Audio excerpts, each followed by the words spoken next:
ও এলাকার লোকেরা, নিজের হাতে মূর্তি বানিয়ে মাথাটাকে নিচু করে ওম নমো ভগবতী কেন পড়ো? কেন কেন? ক্বালু ওয়াজাদনা আবানা লাহা আবিদিন। দেখেন, কনভারসেশন কি এক পক্ষের হয়? কথোপকথন করতে হলে কয় পক্ষ লাগে? উনি বললেন, এই মূর্তিগুলোর সামনে তোরা মাথা নত করে দাঁড়িয়ে থাকিস কেন? তারা বলল, ওয়াজাদনা আবানা লাহা আবিদিন, আমরা আমাদের বাপ দাদাদেরকে দেখছি এরকম করতে, এজন্য আমরাও করি। সাইয়েদনা ইব্রাহিম বললেন, লাকাদ কুনতুম আনতুম ওয়া আবাকুম ফি দালালিম মুবিন। তোরাও শেষ, তোকে বাপ দাদারাও শেষ, তোদের বাপ দাদারাও গোল্লায়, তোরাও গোল্লায়। চিল্লাই কোন ঠিক কিনা? কি কনভারসেশন! এরপরে বাৎসরিক পূজা অনুষ্ঠানের দিন আসলো। কিছুদিন আগে একটা হয়েছে না, সরস্বতী? এটা বোধহয় হিন্দু ভাইদের বিদ্যার দেবী।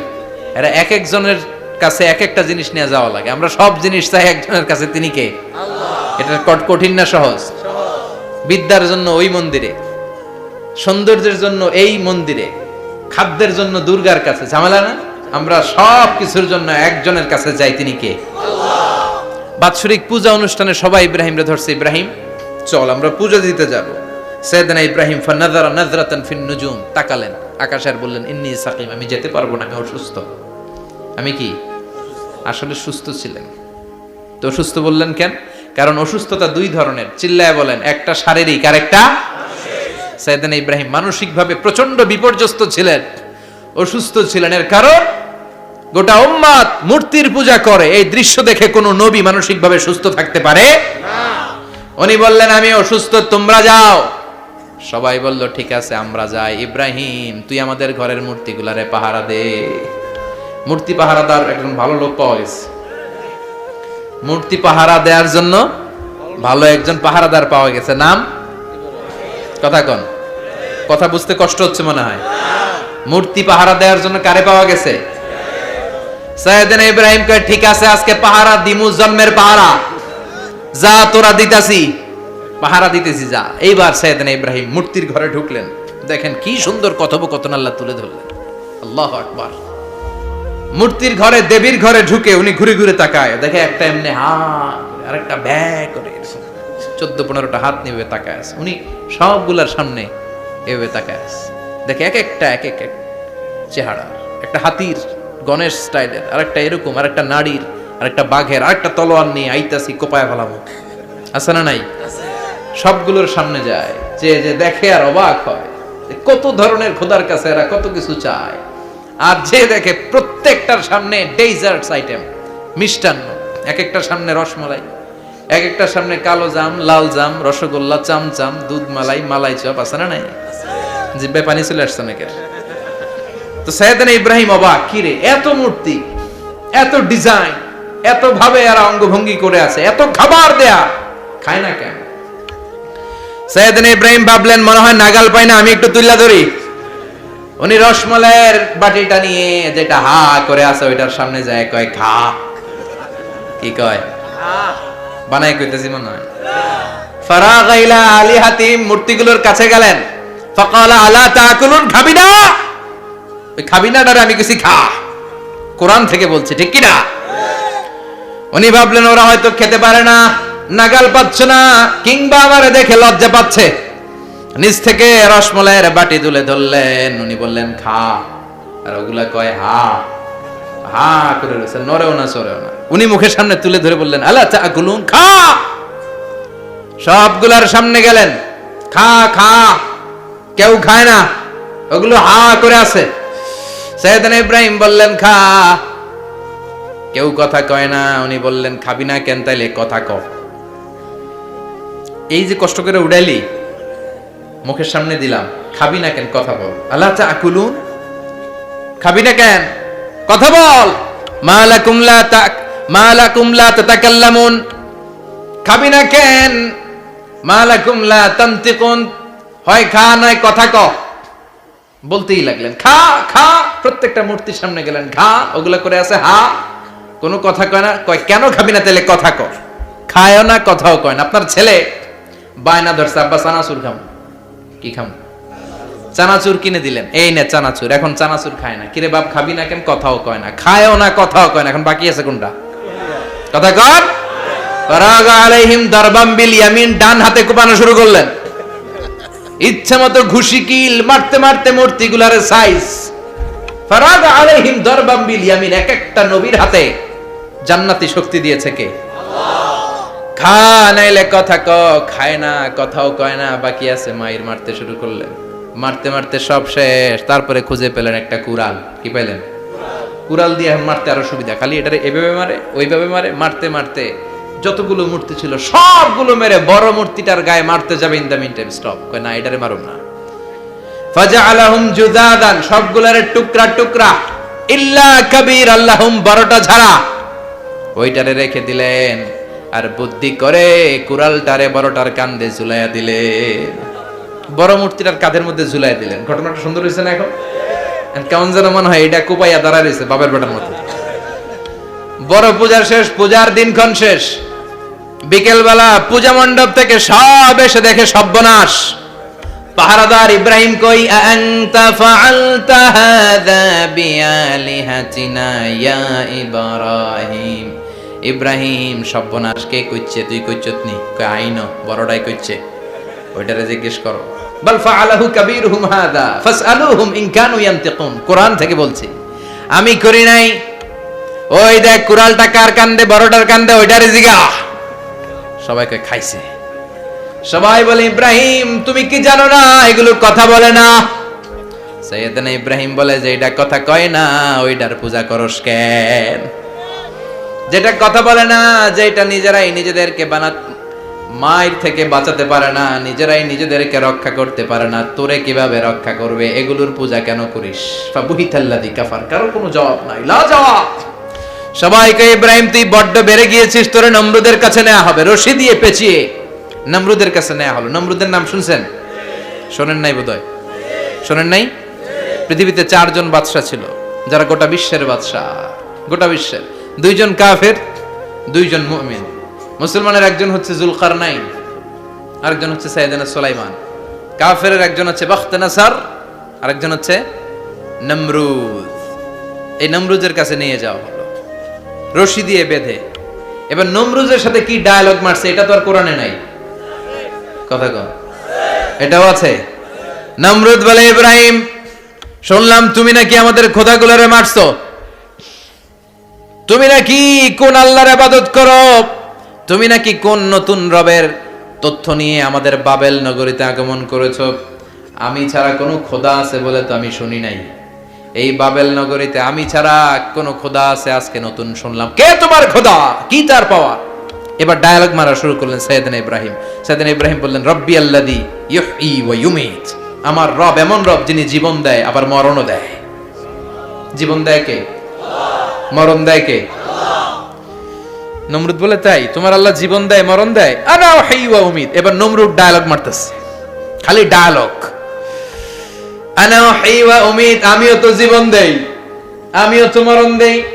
সাইয়েদনা ইব্রাহিম বললেন, তুমিও যদি আমার আল্লাহর মতো জীবন দাও মরণ দাও তাইলে দেখাও। নমরুদ জেলখানা থেকে 2 জন ফাঁসির আসামিকে ধরে আনলো। ধরে এনে একটা ধারালো ছুরি নিয়ে প্রথম আসামির পেটের ভিতরে ধা করে ছুরিটা ভরে দিয়েছে। ফিনকি দিয়ে রক্ত ছুটলো, লোকটা ছটফট ছটফট ছটফট করতে করতে দুনিয়া থেকে বিদায়। এবার পেট থেকে ছুরিটা বের করে দ্বিতীয় আসামির পেটের মধ্যে ঢুকাতে যাবে ধা করে। In the meantime stop, ঢুকায় নাই, পেটে ঢুকাইতে যে ঢুকায় নাই। কয় ইব্রাহিম এই যে দেখো, তোমার সামনে প্রথম লোকটারে আমি জীবন মৃত্যু দিলাম, আর এটারে মৃত্যুর পথ থেকে বাঁচাই এটারে আমি জীবন দিলাম। প্রথমটারে দিলাম জীবন, পরেরটারে দিলাম, প্রথমটারে দিলাম মরণ, পরেরটারে দিলাম জীবন। তোমার রব যে যেরকম করে জীবন দেয় আর মৃত্যু দেয়, আমিও জীবন দেই, আমিও মৃত্যু দেই। চিল্লায় পড়েন নাউযুবিল্লাহ। সাইয়েদনা ইব্রাহিম বিপদে পড়ে গেলেন। তাই তো, আসলেই তো প্রথম লোকটারে মৃত্যু দিল, দেয় নাই? কথা কন, ছুরি মেরে রক্ত বের করে ওরে মৃত্যু দেয় নাই? পরের লোকটারও একই ভাবে মৃত্যু দিতে যে সেখান থেকে বাঁচিয়ে জীবন দিল। ভেজাল আছে না নাই? এবার সাইয়েদনা ইব্রাহিম বলে, ফাইন্নাল্লাহা ইয়াতি বিশ-শামসি মিনাল মাশরিকি ফাআতি বিহা মিনাল মাগরিবি ফাবুহিতাল্লাযী কাফার। সাইয়েদনা ইব্রাহিম বললেন, বুঝলাম তুমি আমার আল্লাহর মতো জীবন দাও, বুঝলাম তুমি আমার আল্লাহর মতো মরণ দাও, কিন্তু নমরুদ খেয়াল করে শোনো, আমার আল্লাহ প্রতিদিন সকাল বেলায় পূব আকাশ থেকে জল জলে সূর্যটা উঠায়। তোমার যদি এরকম কোন ক্ষমতা থাকে, তুমি আগামীকাল সকাল থেকে পূর্ব দিক থেকে সূর্য না উঠিয়ে পশ্চিম দিক থেকে সূর্যটা উঠাও। ফাবুহিতাল্লাযী কাফার, এবার ধরা গেছে। এবার জায়গার মধ্যে ধরা, একেবারে স্টপ, লা জবাব। নমরুদের মুখে কোনো জবাব নাই। এবার নমরুদের মেজাজ নরম নাকি গরম? কথা কন। গরম মেজাজ নিয়ে কয় হাররিকু, এটারে আগুনে জ্বালা, এটারে আগুনে ফেল। নমরুদ বুঝে নাই যে আগুনের মালিক কে। বিশাল আগুনের কুণ্ডলি পাকিয়ে সাইয়েদনা ইব্রাহিমকে আগুনের মধ্যে ফেলে দেয়া হলো। হাতের মধ্যে রশি, পায়ের মধ্যে রশি, সারা দেহের মধ্যে রশি পেঁচিয়ে আগুনের কুণ্ডলিতে ফেলে দেয়া হলো। মুহূর্তের মধ্যে আগুনের প্রজ্বলন শক্তি ওই রশিগুলোকে জ্বালিয়ে পুড়িয়ে সারখার করে দেয়, কিন্তু সাইয়েদনা ইব্রাহিমের দেহের একটা পশমও জ্বালায় না। যে রশি দিয়ে টাইট করে পাচ্ছে, ওনার দেহের সাথে লাগানো টাচ করা রশি, ওই রশি জ্বলে যায়, কিন্তু সাইয়েদনা ইব্রাহিমের পশম জ্বলে না। চিল্লায় পড়েন আল্লাহু আকবার।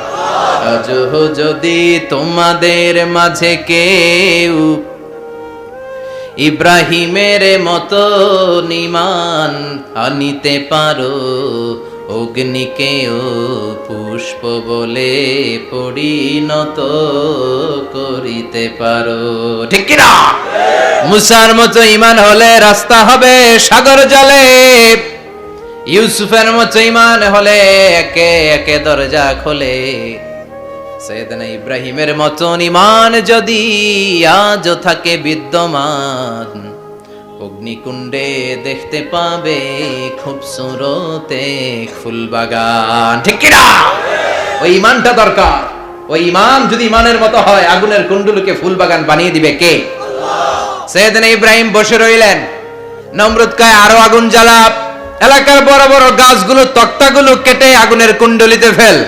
তক্তা লাকড়িগুলো আগুনের কুণ্ডলিতে ফেলা মাত্র দাউ দাউ করে লাকড়িগুলোকে, তক্তাগুলোকে আগুন জ্বালিয়ে দেয়, কিন্তু সাইয়েদনা ইব্রাহিমকে জ্বালায় না। সুবহানাল্লাহ। আগুনের মালিক কে? ওই আল্লাহ আজও আছে না নাই? তিনি আগুনরে অর্ডার করলেন, সৃষ্টির শুরু থেকে তোকে একটা ধর্ম দিয়েছি, সব জ্বালিয়ে দেয়া, পুড়িয়ে দেয়া, আজকে কয়েকদিনের জন্য তোর ধর্মটাকে আমি স্টপ করে দিলাম। চিল্লায় পড়েন আল্লাহু আকবার। কুলনা ইয়া নারু কুনি বারদান ওয়া সালামান আলা ইব্রাহিম। আল্লাহ বললেন, আগুন খবরদার, আমার ইব্রাহিমের গায়ের যেন পশম না পুড়ে যায়, কারণ ইব্রাহিমের সন্তান হবে ইসমাইল, আর ওই ইসমাইলের বংশে আমি পাঠাবো আখিরি জামানার পয়গাম্বর। ইব্রাহিমের জন্য কিছু না হয়, কোন বারদা, ঠান্ডা হয়ে যা। কি হয়ে যা? কিন্তু এত বেশি ঠান্ডা হবি না যাতে ইব্রাহিমের সর্দি না লেগে যায়। সুবহানাল্লাহ। আগুন বলে আপনি বললেন কোনি বারদা, ঠান্ডা হ, আবার কোন এত ঠান্ডা হবি না যাতে সর্দি না লাগে। কেমন ঠান্ডা হবো? আল্লাহ বললেন সালামান আলা ইব্রাহিম, সালাম হয়ে যা, শান্তির গুলবাগিচা হয়ে যা, এয়ার কন্ডিশন নাতিশীতোষ্ণ হয়ে যা। চিল্লায় পড়েন আল্লাহু আকবার। 40 দিন ছিলেন এই আগুনের কুণ্ডলিতে, কিচ্ছু হয় নাই। সুবহানাল্লাহ পড়বেন না? শেষ জীবনে উনি ওনার নাতিপুতিদের সাথে গল্পের সময় বলতেন যে আমার জীবনে সবচেয়ে আরামদায়ক সময় কাটিয়েছি আমি ইব্রাহিমের আগুনের, নমরুদের আগুনের কুণ্ডলির ভেতরে থেকে। চিল্লায় এখন সুবহানাল্লাহ। তার মানে পুরো আগুনের কুণ্ডলির গুলবাগিচা বানিয়ে দিয়েছে কে? ওনার জীবনের শ্রেষ্ঠ সময় নাকি এটা? সবচেয়ে আরামসে নাকি কাটিয়েছে এই আগুনের কুণ্ডলির ভেতরে। চিল্লায় পড়েন আল্লাহু আকবার। এবার আল্লাহ ডেকে বলেন, নমরুদ অনেক হয়েছে, আর না, অনেক চান্স তোমারে দিছি আমি, অনেক ছাড় দিছি, মাগার ছেড়ে দিব না। আল্লাহ কি দেয়? ছাড় দেয়, ছেড়ে দেয় না। মনে থাকবে? চিল্লায় বলেন তো, আল্লাহ কি দেয়? কি দেয় না? নমরুদরে এতক্ষণ ধরে কি দিছে, কিন্তু কি আল্লাহ ছেড়ে দিবে? কথা বলেন। আল্লাহ বলে, তোরে মারতে আমার কামান লাগবে না, গোলা লাগবে না, ফেরেশতা লাগবে না, তলোয়ার লাগবে না। নমরুদ, তোরে মারবো আমি ল্যাংড়া মশা দিয়া।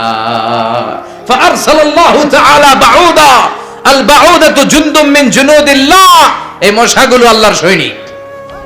কথা কন। এই মাছিগুলো আল্লাহর সৈনিক, এই সাপ আর ব্যাঙগুলো আল্লাহর সৈনিক, এই বাতাস আল্লাহর সৈনিক, এই মাটি আল্লাহর সৈনিক। মাটি যদি কাঁপাকাঁপি শুরু করে, বসে থাকা যাবে? কথা কন। ভূমিকম্প হইলে সব দৌড়াদৌড়ি আছে না নাই? আগুন লাগলে দুর্ঘটনা আছে না নাই?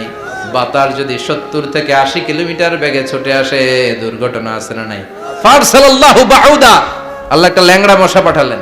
এই ল্যাংড়া মশা নাকের ভিতর দিয়ে ঢুকে মস্তিষ্কের মাঝখানে যে কামড়াতে শুরু করেছে। মশার কামড় খাইছেন না আপনারা? শীতকালে যখন আমরা কম্বল মোড়া দিয়ে ঘুমাই, কানের সামনে যখন পন পন শুরু করে কেমন লাগে? কি বিরক্তি লাগে না? আবার ঝেড়ে টেরে আবার শুই, আবার পন পন। তো পন পনের আওয়াজই আমাকে সহ্য হয় না। ওই মশা নাকি দিয়ে ঢুকে এদিকে কামড়া, ওই বেড়ার কেমন লাগে? কথা কন। নাকের ভিতর দিয়ে মশা ঢুকে ভিতরে কুটকুট কুটকুট করে কামড় মারে। এই কামড় খাইয়া নমরুদ এবার নাচানাচি শুরু করছে। I M A disco dancer. Or dance দেখে সবাই হাসে, একেবারে I M A disco dancer. Or dance দেখে সবাই অবাক। ঘটনা কি? খোদায় লাফাইকে এতদিন ধরে সবাই নমরুদরে পূজা করতো আর বলতো নমরুদ সবচেয়ে বড় খোদা, নমরুদ সবচেয়ে। এখন খোদা কি করে? ড্যান্স দেয়। চিল্লা এখন কি দেয়? এবার নমরুদ বাঁচার জন্য মাথার মধ্যে আঘাত করে, কিন্তু মশা বের হয় না।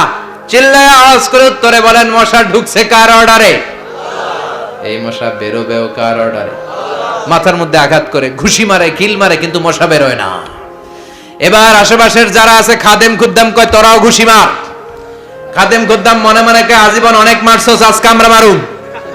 সুযোগ পায়া কিলের উপর কিল আর ঘুষি। আজীবন অনেক কাজ করাইছিস আমাদেরকে দিয়ে, অনেক জুলুম করেছিস, আজকে সুযোগ পেয়েছে মতো মাইরা লই।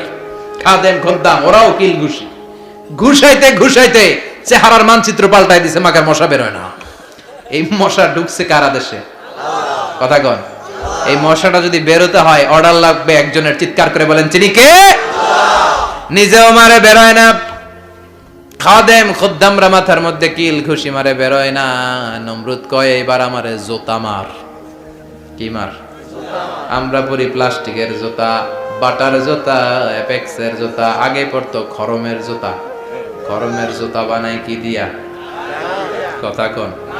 এবার কাঠের জুতা দিয়ে খাদেম খুদ্দামরা মাথার মধ্যে বাড়ি। পিটাইতে পিটাইতে মাথাটাকে ফাটিয়ে রক্তাক্ত করে জামিনের মধ্যে নমরুদরে শুইয়ে দিয়েছে। আর আল্লাহর সৈনিক সেই বাউদা মশা নাকের ভেতর থেকে শূন্যে উড়াল মেরেছে। চিল্লায় পড়েন আল্লাহু আকবার। তার মানে এত শক্তিশালী হয়েও, গোটা বিশ্বের রাজা হয়েও নমরুদের ক্ষমতা নমরুদরে বাঁচাতে পারে নাই। চিল্লায় পড়েন ঠিক কিনা?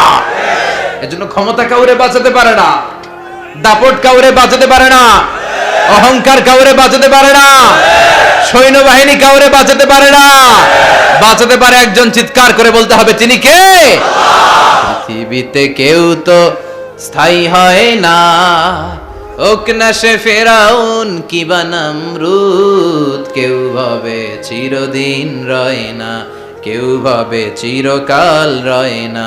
পৃথিবীতে কেউ স্থায়ী হয় না। নমজে পড়ো আজ দিলে মে তোমার চরণ তলে, হৃদয় যায় নামাজ।